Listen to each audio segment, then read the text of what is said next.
comunicación, teoría crítica europea o sociología del conocimiento en la línea de Horkheimer, Adorno y Mannheim, y en el ámbito norteamericano, Mass Communication Research.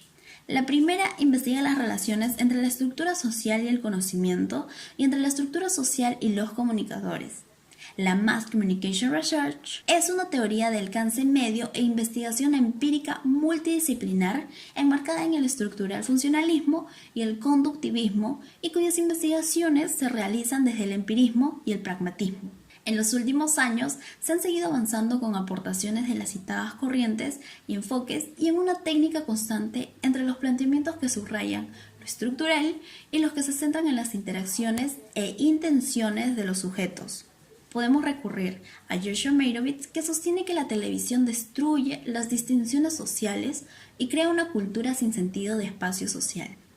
Existe también una coincidencia incontestable en subrayar la especial incidencia que tuvo la implantación de la web, dando lugar a una nueva forma de comunicación más descentralizada, universal y democrática, en la que las redes sociales se constituyen el lugar de encuentro, compartiendo información y opinión de debate. Los estudios sobre comunicación mediática han generado importantes aportaciones de uno y otro. Según Harold Garfinkel, el individuo define las situaciones, genera una idea y actúa conforme a ellas ante los hechos sociales. Crea un contexto en el que interviene otro sujeto con sus propias interpretaciones e ideas, pero ninguno de los dos es consciente de que actúa con función de esas ideas. La diversidad de enfoques y métodos empleados en sociología de la comunicación ha repercutido también en la compleja profesionalización de la disciplina, siempre de la mano de otras cercanas como la ciencia de la comunicación, ciencia de información, medios de comunicación social, etc. Las nuevas tendencias en los estudios de comunicación están orientadas a entender la demanda de profesionales, clásicos y nuevos, en las tres áreas: periodismo, audiovisual y publicidad.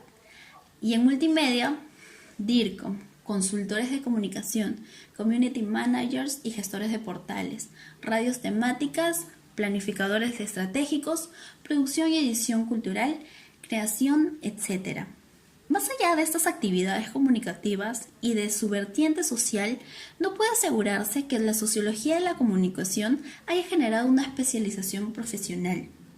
Un buen reflejo de esta fuerza son las aportaciones de la sociología de la comunicación a las que las ciencias sociales y a la sociología general y la gran labor investigadora que realizan los sociólogos y comunicadores en revistas científicas de todo tipo. Las nuevas tecnologías y las redes sociales plantean retos y otro orden informativo que deben ser afrontados por la sociología de la comunicación para darles respuestas y sentido.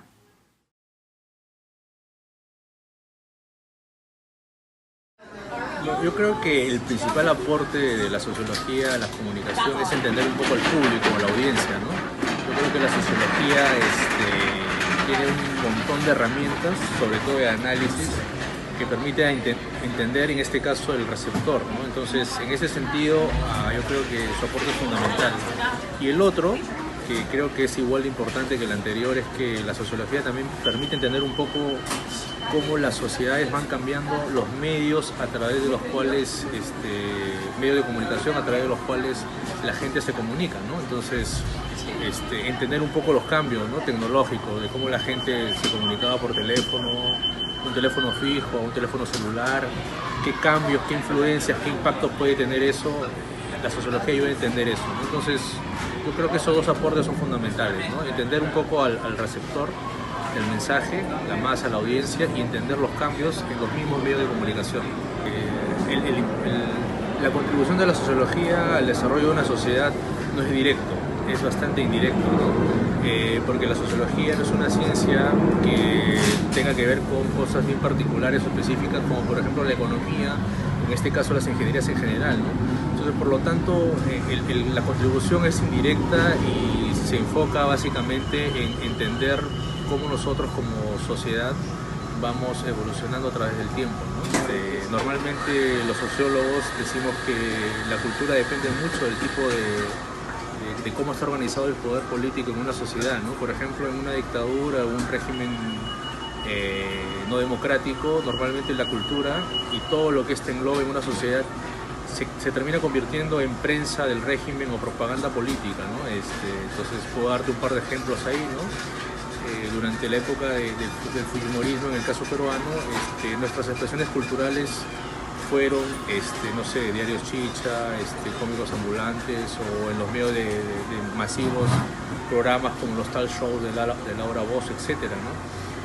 ¿Por qué razón? Porque normalmente quien tiene el poder va a querer que siempre todo lo que gira alrededor de lo que uno puede llamar producto cultural siempre sirva para el régimen, ¿no? En cambio, en una democracia supuestamente la cultura debe ser variada, debe enriquecer el alma y el espíritu del hombre en general, ¿no? Y aparte también la política normalmente es un reflejo, ¿no?, del nivel cultural de una sociedad, ¿no?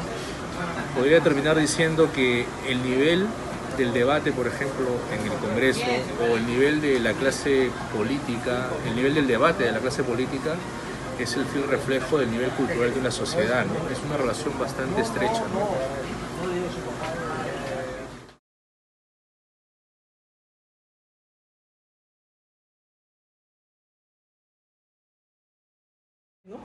En ese sentido es bien importante, porque si nosotros nos remontamos a décadas pasadas cercanas, estamos hablando de un inicio de la telefonía fija, por ejemplo, ¿no?, por darte un ejemplo.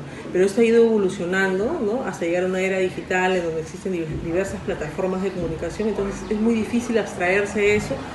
Si bien es cierto, muchas personas no tienen acceso total, pero digamos que ya existe una gran mayoría. Entonces, pero eso también, como todo desarrollo, implica cosas en pro y cosas en contra, ¿no? Vemos, por ejemplo, los contenidos que rápidamente se viralizan en redes sociales, que si bien es cierto van a un público muy segmentado, cada día se están abriendo más, pero también eso nos revela cómo una sociedad se desarrolla y se informa a través de estos contenidos que no necesariamente muchas veces son ciertos, ¿no?, los llamamos fakes, pero también eso incide en muchos puntos de poder conocer información valiosa, ¿no?, que sea relevante de conocimiento. Entonces nos está ampliando y no necesariamente nos estamos solamente constriñendo, restringiendo a ciertas fórmulas o modelos de comunicación, ¿no? Y ese es Ahora, ¿qué otras ventanas se abrirán próximamente? Porque todo el desarrollo digital va muy rápido, ¿no? Entonces a todas las generaciones que no hemos nacido, digamos, en esta última década, podría resultarnos difícil, pero ahí está el gran reto como sociedad de poder seguir avanzando a la par para desarrollarnos y para poder construir, por ejemplo, ciudadanía, ¿no?, a través del conocimiento.